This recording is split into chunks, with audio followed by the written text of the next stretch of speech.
வணக்கம் மக்களே. தமிழில் எனக்கு ரொம்ப பிடிச்ச வார்த்தை அம்மா.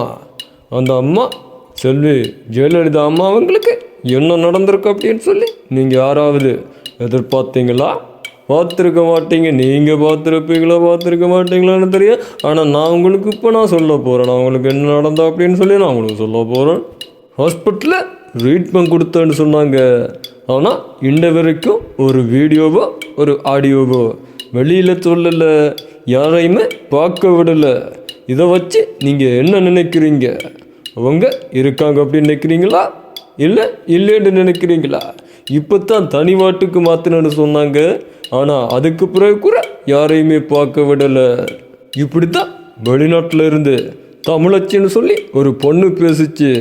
அந்த பொண்ணையும் செட்டில் பண்ணி அனுப்பிட்டாங்க. அதுக்கு பிறகு அந்த பொண்ணு பயந்து வேற நாட்டுக்கு போயிடுச்சு.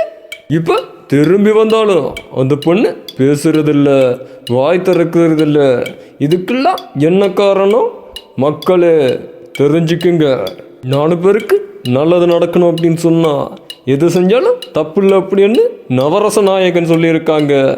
நவரச நாயகனா உலக நாயகனா யாரோ சொல்லியிருக்காங்க. அதை விடுவோம். ஆனால் 4 பேர் சேர்ந்து உலகத்தில் இருக்கிற எல்லாருக்கும் கெட்டதை பண்ணிட்டு இருக்காங்க.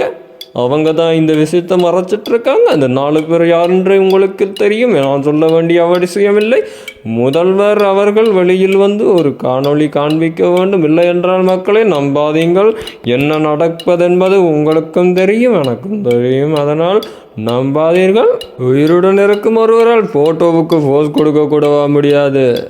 எழுந்து நடக்க முடியாது, பேச முடியாது, கதைக்க முடியாது என்றாலும் ஃபோட்டோவுக்கு போஸ் கொடுக்க முடியும் என்பதனால் ஒரு ஃபோட்டோ கூட வெளியிட முடியவில்லை என்பதுதான் நம்ப தகுந்த விடயமாக இல்லை. மக்களே நம்பாதீர்கள். உலகமே உங்களை பார்த்து சிரிக்கும். நாளை உலகமே உங்களை பார்த்து சிரிக்கும். அதனால் அனைவரும் உஷாராகிக் கொள்ளுங்கள். நன்றி, வணக்கம்.